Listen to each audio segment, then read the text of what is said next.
Hi guys, this is the Deafness article for Grammar School. Today, what I've got for you is actually going to be two tables of 25 NL this time. I'm going to be playing a strategy which, while largely based on attempting to play as close an approximation of a GTO strategy as I can against regulars and unknown players.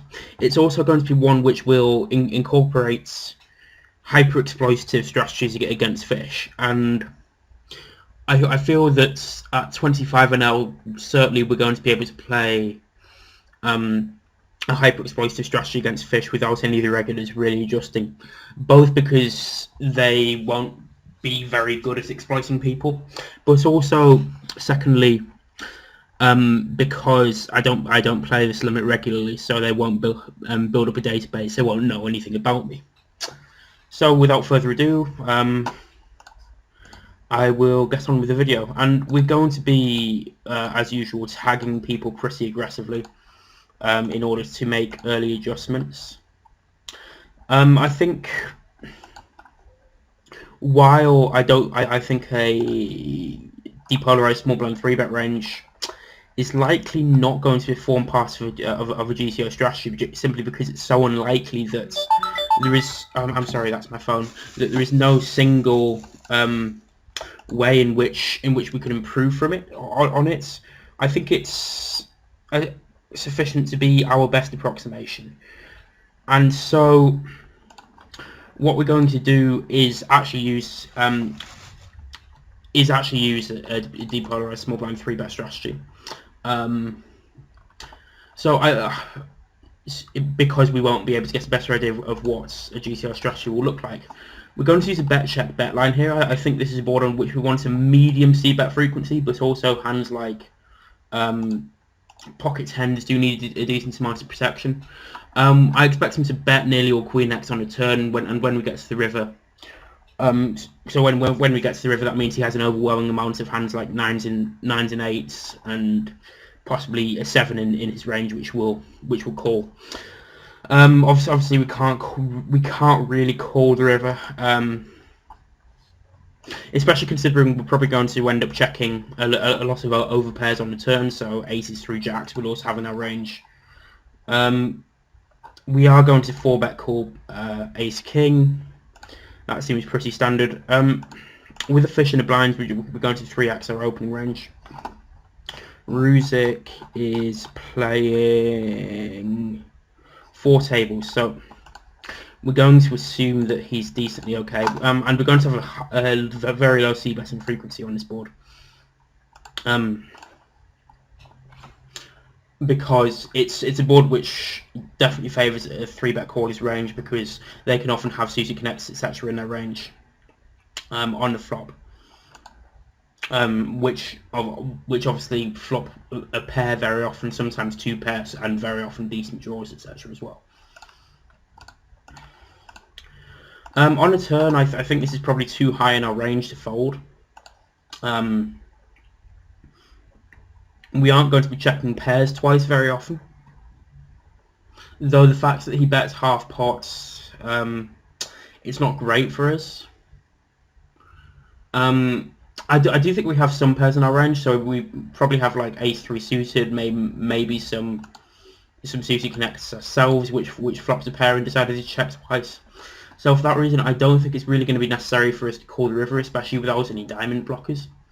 Although with that said, I'm not sure how useful diamond blockers would actually be in terms of making this hand a river call, because we expect hands which already have flush draws on the flop to be betting most of the time. So when we do have a diamond blocker, we likely block the hands which only turned flush.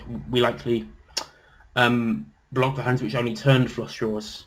With that said, I don't think there are many offsuit hands in the range of calling 4 bets, so I think ultimately the diamond blocker is still slightly preferable. When our opponent half pots a river, I mean he's a fish, or he's tagged as a fish at least. So we're going to assume that his half pot sizing indicates a slightly weaker range than normal, but with that said, when the flush completes, I still think he has plenty of ace-x in his range for half potting. Against such a small 4-bet, I don't think we can really fold 7-6 suited. When he checks back the flop so quickly, I think he has a lot of weak ace-x in his range that decided to call 4-bets. Possibly some nutted hands like aces and ace-king that decided to slow play.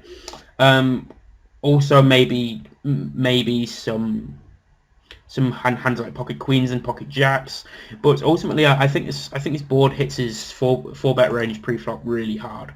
So I think with a lot of our range we should simply be using a strategy of check folding. Very often the range asymmetry is such that we don't really need to adhere to a minimum defense frequency.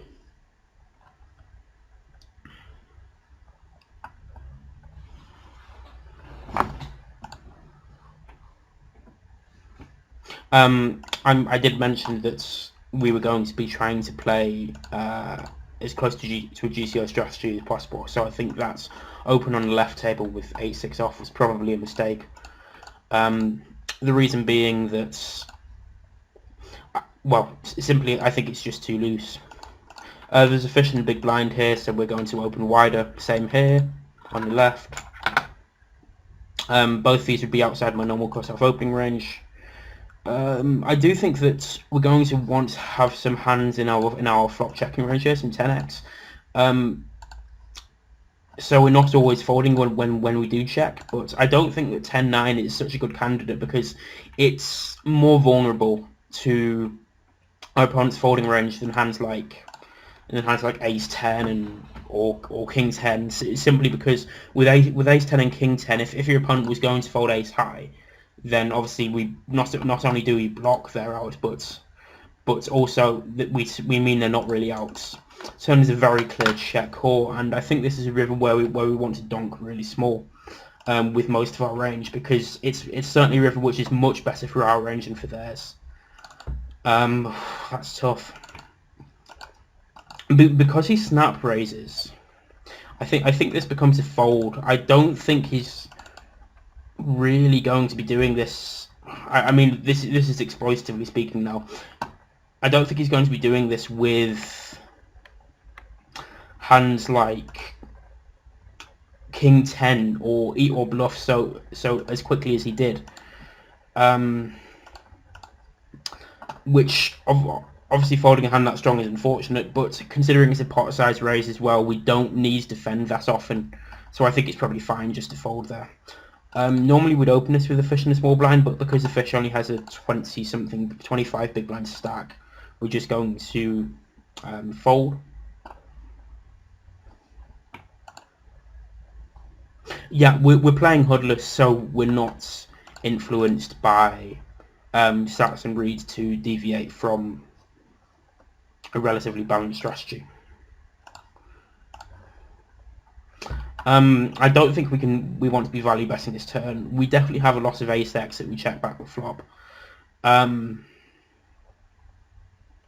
the river, I think we can get in a smallish value bets.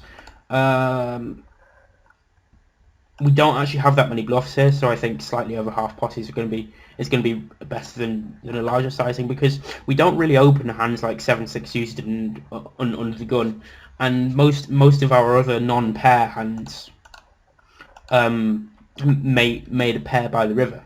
So at that stage, we're turning hands like pocket deuces through pocket twos through pocket sevens into a bluff. If we want a reasonable bluffing frequency, we probably don't really open 2s and 3s under the gun.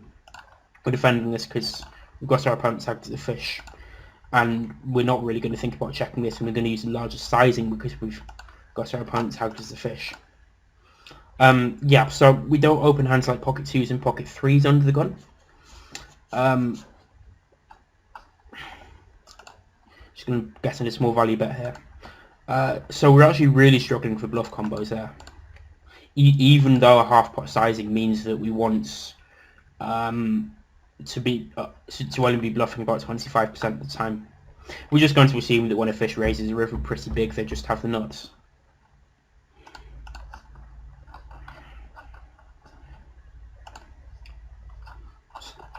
slow lane. Slow lane is playing 4 tables, so I don't think it's going to be good to use a raising range on this flop. When he checks a turn, I think we want to use a fairly big sizing because we have a lot of flop floats.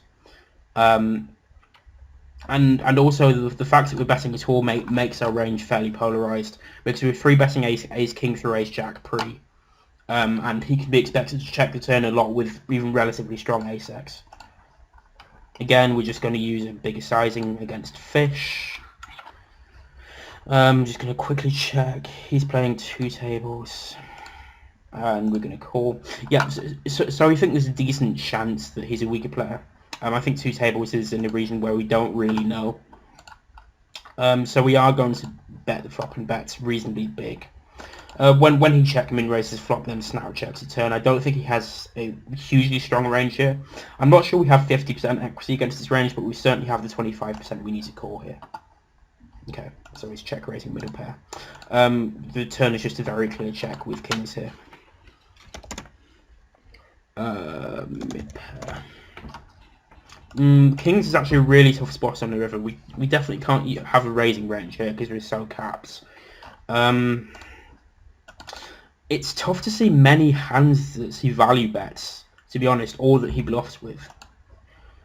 I'm strongly considering making a very nitty fold here, because he should be calling the flop with a lot of flush draws. I don't think Jack X value bets the river so quickly. So we are actually going to make, again, that's an exploitative fold, but we think he is a fish.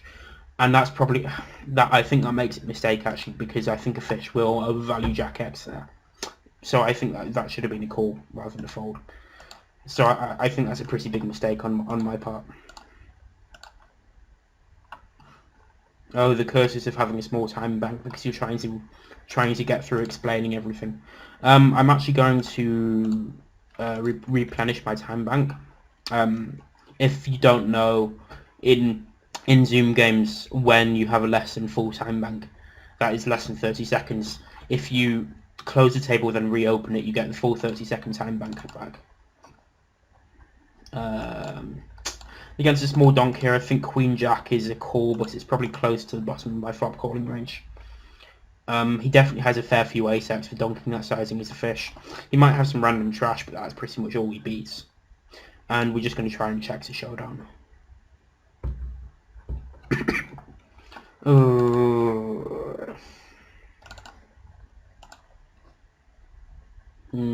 Yeah, because this is so low in our range, I think we need decent reads to call here.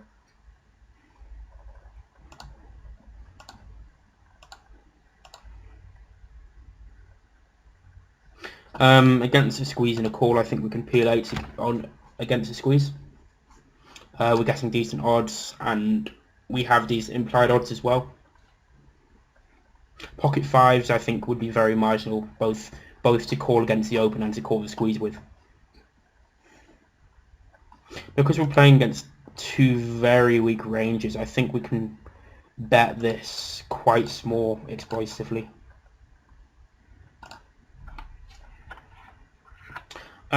Because we expect the small blind to bet nearly all of his overpairs on the flop, and we expect the pre-flop raiser to bet an even stronger range, to bet even more of his decent hands. I have no idea what's going on here.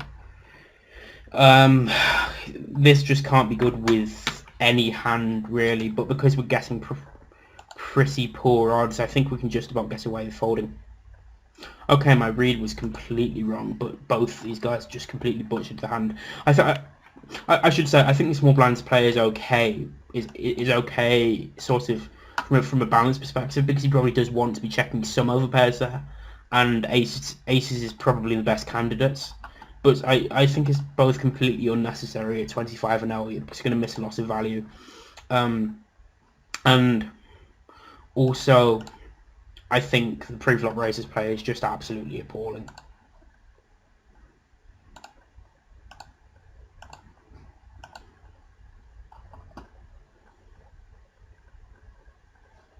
Against the fish, we're just going to bet big because this is a texture on which they can have a lot to defend with, and we have a really good hand. Despite they can have a lot to defend with, despite the fact that we block a lot of their continuance range. Again, we're going to use a 3-bet or fold strategy in the small blind. We probably 3-bet 7s and fold 6s.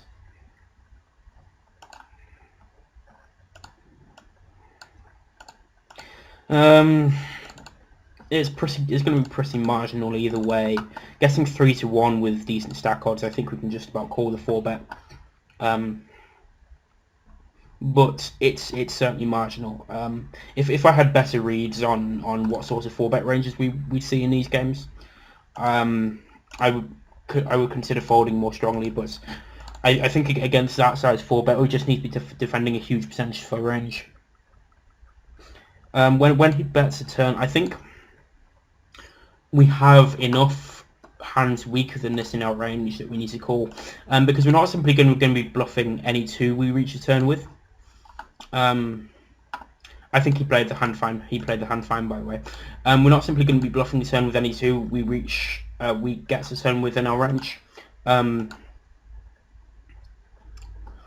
going to be where was I? We're going to have a lot of stuff with very little equity that we're not really going to want to play. That we're not really want to go into bluff on the turn. They're just going to be check folds. So we do need to defend relatively marginal hands like 7s that, despite being marginal, clearly beat his bluffs. 7-5 off is just a pretty clear fold in a small blind. If we're trying to play a balanced strategy rather than exploitative strategy, I dare say that at 25 a lot of people are just going to be substantially overfolding their small blind, overfolding their big blind against a small blind open, which could make 7-5 off an open, but A, I don't really know that, and B, I'm trying to display and use a relatively balanced strategy. With backdoor hearts and backdoor straight draw, I think King Jack off is a very clear bet in that squeezed pot spot. If we're a bit deeper, we could 3-bet and then call a 4-bet with pocket jacks against under the gun, but I think at this stack depth, just calling is going to be better.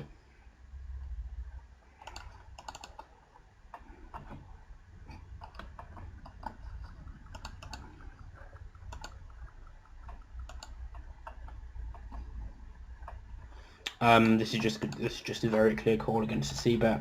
We're just gonna try not to do things instantly, so as not to give away information. Because he's got an under the gun range, his range is definitely stronger on this board than it would otherwise be. So I do think we still need to defend the turn because we're calling the flop pretty wide. We're going to call a lot of ace high as well as hands like 7s through 10s. But also I think he's going to barrel the turn pretty wide with his ace-x hands, which turn to gut shot.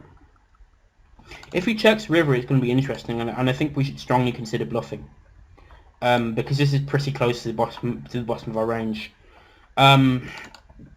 As played, I think we should just fold. It's not really a good candidate to turn into a bluff raise, because we have king queen, and I think king queen is going to be a great candidate to use as a bluff raise because we block ace queen, which is going to be a lot of his ace-x combos in that spot.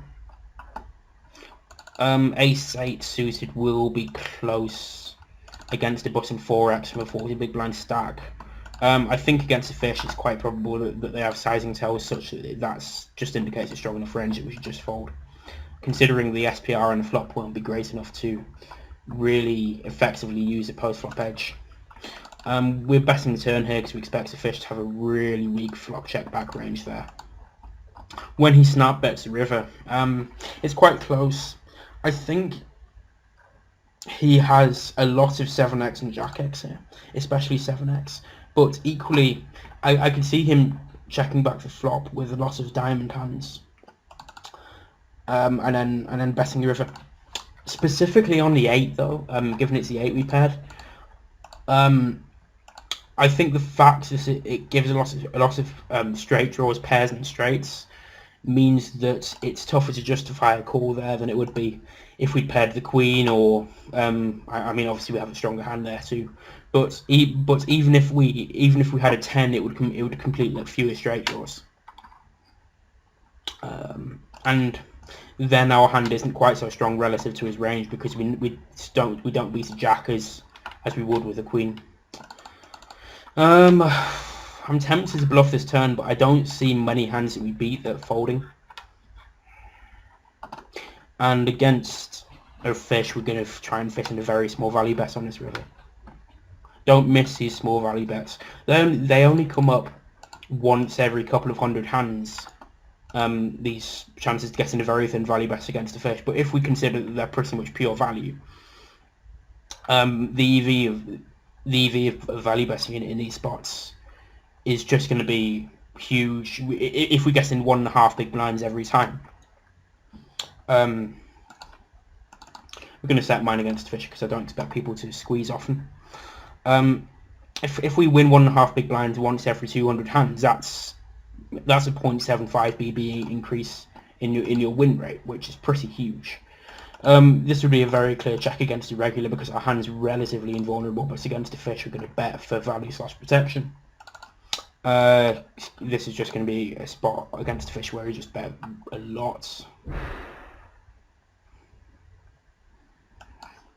And also we have lots of backdoor straight and flush draws on that flop. I don't think that's a turn we want to barrel, especially considering the fish just has don't like that sizing. Especially considering the fish just has a lot of pairs and draws on that board which is not going to fold to return barrel, and we have close to no equity.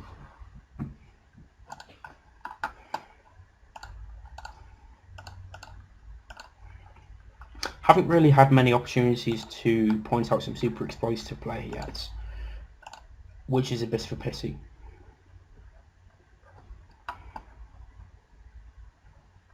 Obviously we're just going for 3 streets with 7-5 now, hoping to get 3 streets from a 9 or maybe a 6 or maybe a small overpair or something.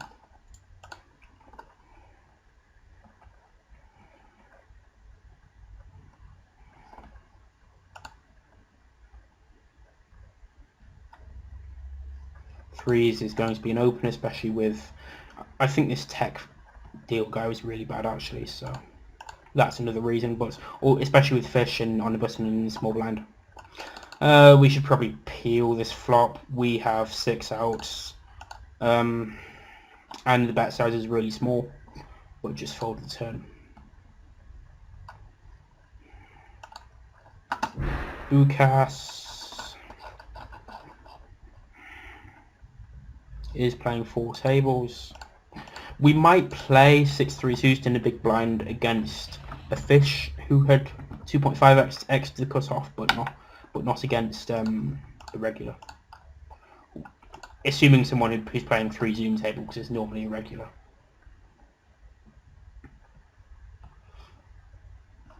I know I tend to play 2 to 3 tables in these videos, but normally I would say that someone who's playing 2 tables, we can assume with reasonable certainty that they're a fish. We're actually going to make a tight fold here because we're 3-way. Simply because, well, the only reason I personally play 2 tables in these videos is because I'm talking, and it's quite tough to play and talk at a reasonable pace. Against the largest bet, we're just going to fold here. We're 2.5x and 7-5 off in a small blind because we're against a fish, and we expect to outplay in post flop, and them to actually overfold the big blind in that kind of spot.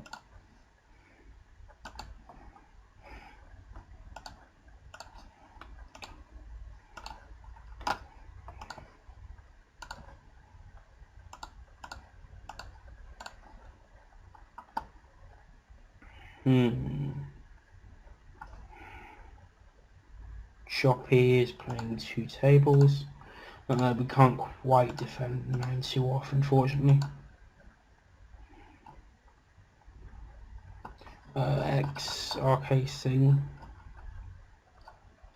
RK Singh is playing 1 table. I mean, this is a board with this hand that we just see bet against anyone, but against a regular, we'd probably choose to overbet this turn because he's because our opponent's pretty capped. Against the fish, we're going to make a smallish bet, not only to try and fold out some hands, but also because it prevents him from betting a larger sizing and lets us see a lot of rivers for roughly half pots. We're not going to bluff this river. Sometimes you can consider bluffing these rivers to fold up misdraws and nonetheless beat you. But a lot of his misdraws here are hands like Jack 10 and 10-7, which we beat if he checks anyway.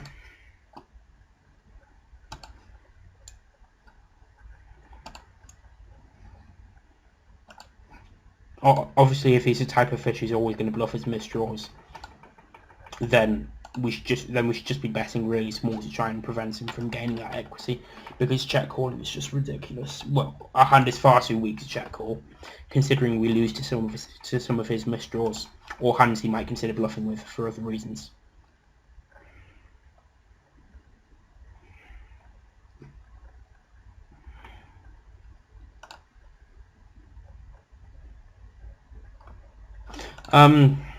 Again, we'd open this if there was a full stacked fish in the big blind, 6-4 suited, but we can't really when it's a short stacked fish. Sheng is playing 3 tables. D Cove on the right is playing 2 tables. I'm not sure if you've noticed, but we've been 3xing our range on the button when there's a fish in the blinds, because we expect to get more value, and to be able to outplay them post flop to the extent that we like it when they put in more money pre-flop.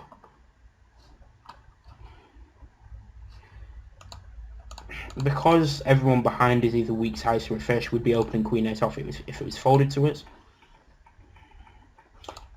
And I'm going to say, this is not stuff that you do just on a regular basis. You don't open queen 8 off from the cutoff as a standard.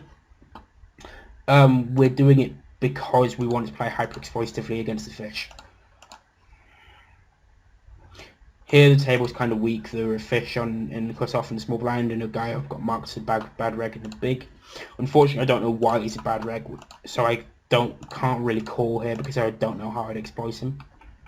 Normally, when I've got somebody tagged as a bad reg with a note, there's something without a note. There's something which they're doing, which is going to be super obvious on a HUD. As I'm playing HUDless here, that doesn't really affect anything. We're just going to try and check Jack 5 to showdown. If he checks the river, we're probably going to try and fit in a small value bet. He shouldn't really have any 10x, especially after checking so quickly. Sometimes he has better 2 pair, but not often.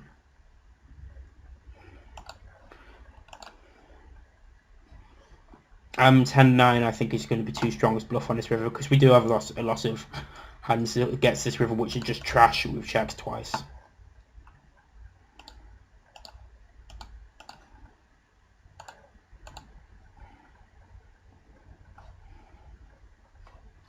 Eeriness I've seen around a bit, so I'm just going to check on these tables. 4 tables. Not really delighted about calling a squeeze here because I've got this guy tagged as weak heights, and also it's slightly bigger squeeze. It's to 13 the big blinds when I think normal would be to 12. But Jacks is just far too high in our range to really consider folding there. Kitrov is playing 4 tables. This is a board on which we could possibly have a raising range, but I don't think it's going to be good to. On this river, I think we want to use a really quite big sizing, and I think our overbetting is going to be good because we have a ton of flop gut shots, and our opponent never really has a full house. The turn decision whether to bet or check here with Jacks is actually quite interesting. But I think electing to check is going to be slightly better, both because the cutoff seems to be regular and has an uncapped range. Well, not an uncapped range, because he shouldn't really have ace and kings here. But he can sometimes have hands like an 8 or pocket 9s. And the button might sometimes elect to check back bigger overpairs on the flop. When the cutoff bets the turn, I don't think we can ever really consider folding this on a turn or the river, unless the river is just a really bad card. Because he from his perception, he looks like he's betting into two really weak ranges, and jacks is just the absolute nuts top of our range here. So we could expect to see him bluff fairly wide here, especially if he reached... having jacks in particular isn't great because we block jacks then suited. But he can still have like queen jack suited, queen 10 suited, and we do expect to... we don't expect him to value bet many hands, which obviously means that... actually, let's check what he had. Okay, whoa, that is bad. Yeah, I mean, it could be okay if he can validly make very specific assumptions about the way we're playing our range. But I think A, calling the open, under the gun open, is pretty bad with pocket twos, but B, calling the squeeze is even worse. Did I say 1 and B? That's not good. Because there's a fish in the pot, we're just going to bet slightly bigger than we normally would on a fairly dry texture.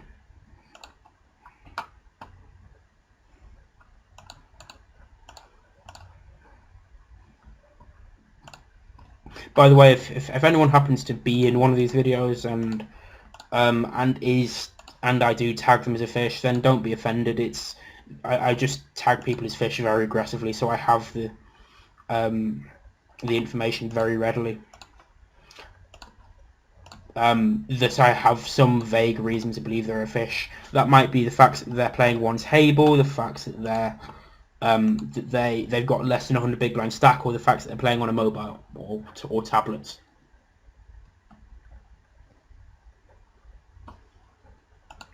Against a 40 big blind stack, we're just going to want to get it in against a fish here.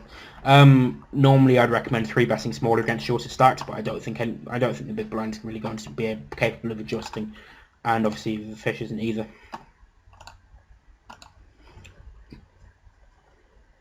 And winning a flip is always nice.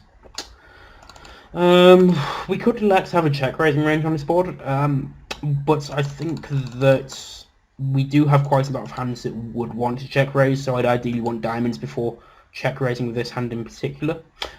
And I actually think having a donking range for betting fairly big is good here, because we should have more hands. We should have more flushes in our pre-flop range than our opponents. With that said, I don't think we want to be donking all of our flushes, nor do we want to be donking much of our bloody hell, what am I talking about? Nor do we want to be donking made hands at all, because we have so many straight draws on that board. Admittedly, straight draws aren't ideal because they can be drawing dead, but we don't really have many one-heart hands in our pre-flop range. But the fact that we do have more flushes than our opponent on that board does mean that it's a good idea for us to have a turn donking range, in theory at least. I mean, he was tagged as a 3 or 4 tabler, so I assumed that he was probably a regular.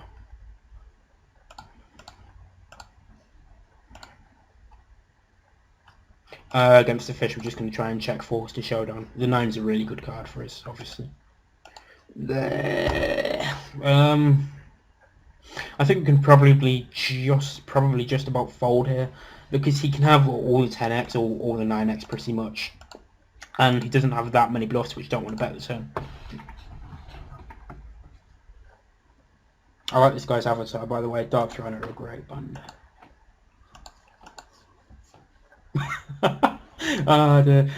So this guy Kaisis, I'm not sure if you guys hang around 2+2 at all, but his name on 2+2 is Kashi. He used to be all really arrogant. He used to play up to 400. Maybe I think he played up to 1k at one point, but now he just can't beat the games anymore. So he's been slowly moving down. He was really embarrassed that he was playing at 50 zoom for a long time, and now he's playing at 25. It's just hilarious. Oh man.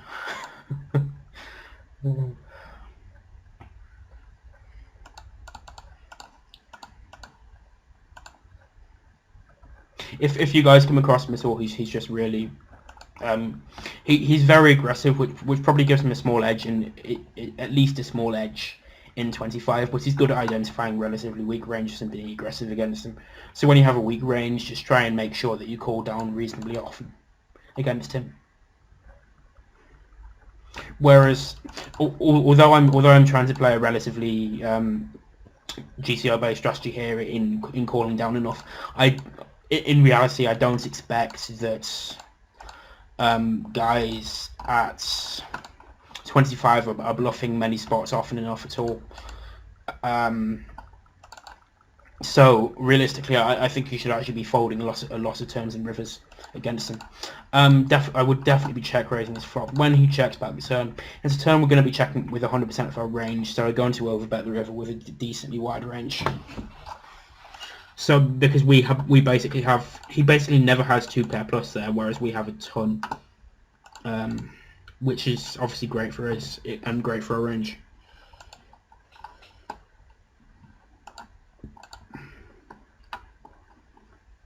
Against the fish, we're just going to bet pretty much our whole bluff range pretty small here.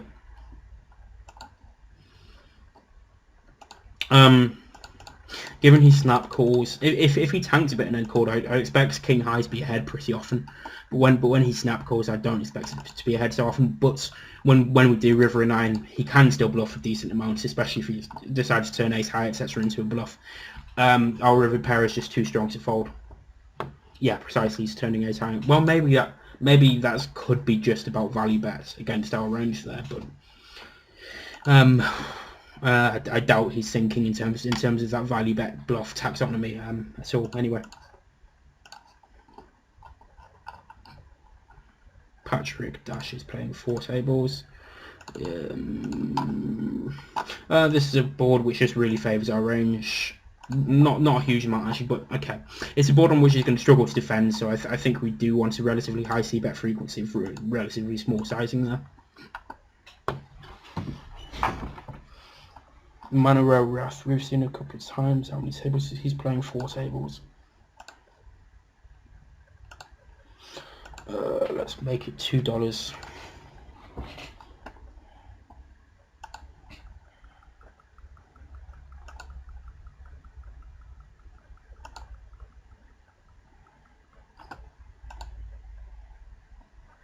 Under the gun, if we're probably going to be 3-betting against his size anyway. But yeah, he's playing 1 table, so he's probably a fish as well, which is useful to know. With this stack size, we're going to be betting pretty big with our strong hands on the flop against the fish, or pretty big for this texture in a 3-bet pot. If he raises, it's going to be a tough spot. Because I think fish will be pretty inclined to slow play like ace and king's pre and then check raise a lot of boards post flop.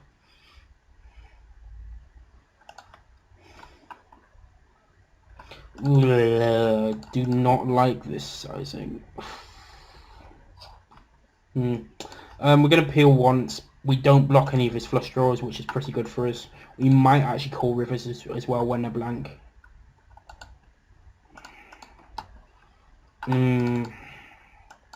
That's not a great card. We're going to bet small and then fold. We expect. I think we expect most flushes to raise against its turn sizing. Oh dear.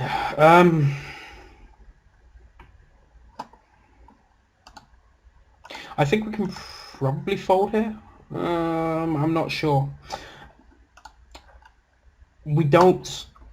Our flop value betting range is going to be much wider in terms of ace-x on this board than it would normally, because we've our ace-4 and ace-3 hit 2 pairs, so we're clearly going to value bet them. So it's only ace-2 and ace-5 which we really have here. We could raise. I feel like it's kind of spewy though. I think we probably have better combos to do it with.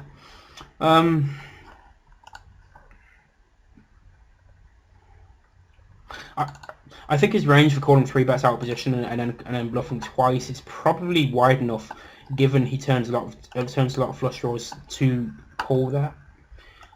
It's certainly close though, very close. But the fact that we don't block either of his missed flush draws is really good. Any of his missed flush draws, because he probably has pretty much all the suited broadways there.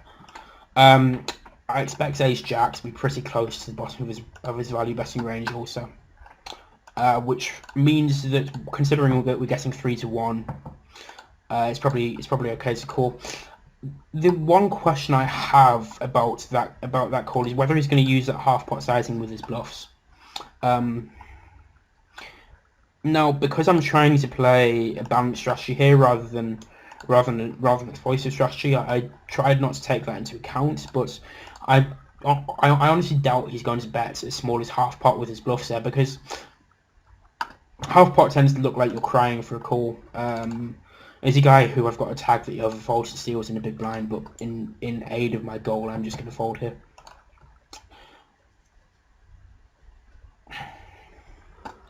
6-5 offsuit, we're going to 3-bet against the button in the big blind. In terms of big blind range construction here, we probably have some offsuit connectors and suited trash.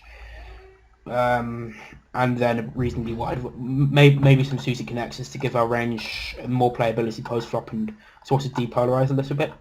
But then, yeah, we have a pretty wide value range as well.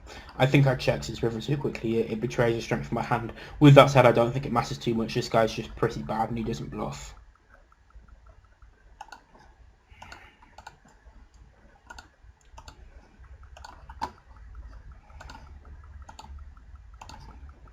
Lord Yord, I've seen him around lots. L, one tabling. Decal Man I've seen around a bit as 2. Decal Man is playing 4 tables. Queen 6 offsuit is defend against the button min raise. And obviously not folding top pair. This is a board which he should be overbetting his turn a decent amount, because he has a much stronger range than we do, especially considering I think most people are just going to raise most of their 2 pair plus on this flop. And now we're just going to fold this river. So a lot of people's ranges on that turn would be very capped.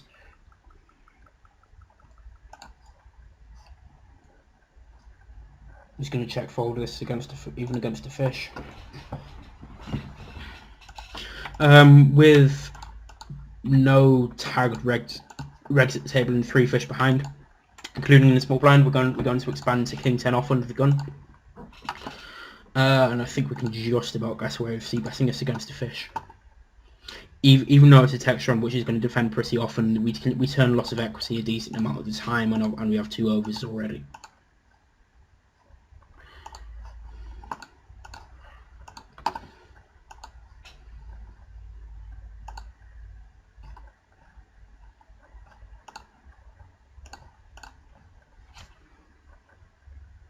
Ten-7 suited. We're actually going to make a very loose open under the gun, but with 4 fish behind that, I think it's probably just about okay.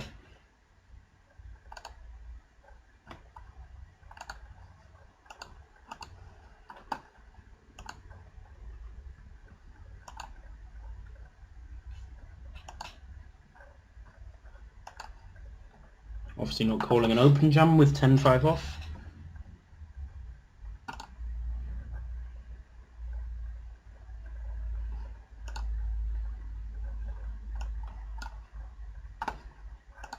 Nines, a very clear open. With a fish in a small blind and the other 2 guys tagged as nits, we're going to be opening king 9 off. Normally it would be just outside my cut-off opening range, but I think it's okay with this table configuration.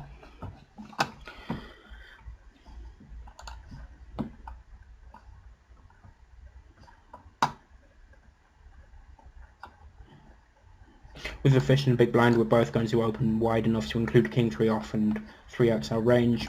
We won't be 3xing our opening range on this left table because we have just over a 30 big blind stack in the big blind,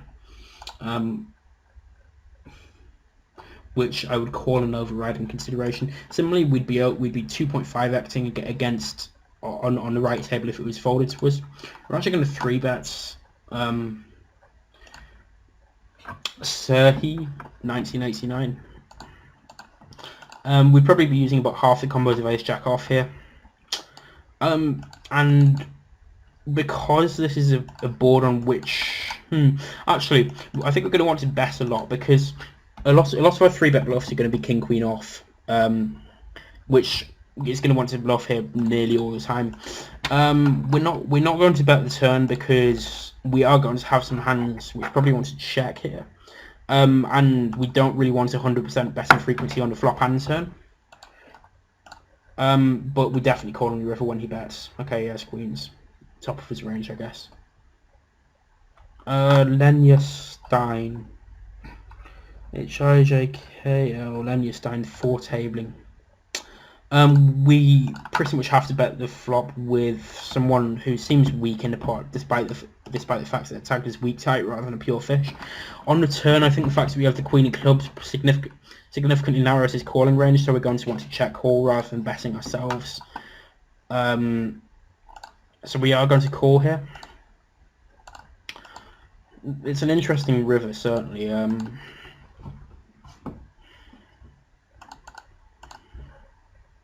Yeah, we expect to win always when he checks.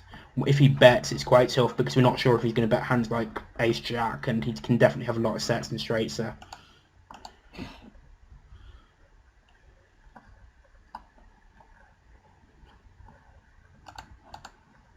We're going to turn the Ace Queen into a c-bet bluff for equity purposes here. It's a board on which we're probably going to be c-betting a lot, but also we can expect it's kind of a merge bet. We can expect some worse hands to call, but also I think our EV of checking is going to be just very low there. Against a donk on his board, we probably raise with the Ace of Diamonds. With the Queen of Diamonds, we're just going to fold. But I expect donking ranges to be very unbalanced.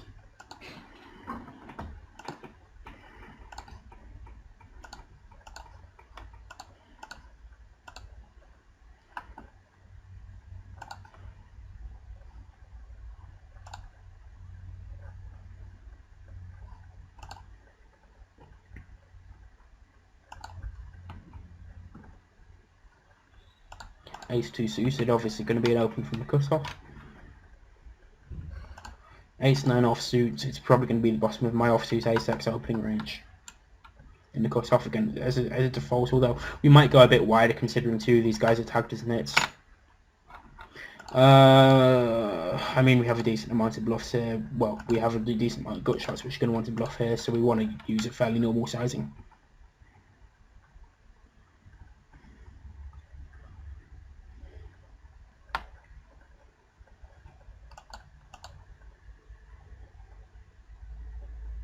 On most turns we would check, we would rather bet when he checks here, but because he should be tempted to check a lot of strong hands, considering we have a decent concentration of 7x in our range, we're actually going to check Ace X, especially considering we're now going to want to bet all of our 7x. Just leaves a reasonable amount of strength in our range. We are clearly going to value bet the river though.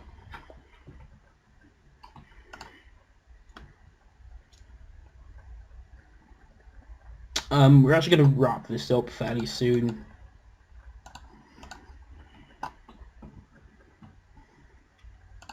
Just quickly check how many tables. Cloud is playing 4 tables. So we're just going to check that we fold this turn against him. Especially considering he should have so many Ace X in his range, it just doesn't make sense to defend. We're going to sit out both tables on the next big blind. That was quick on the right hand table.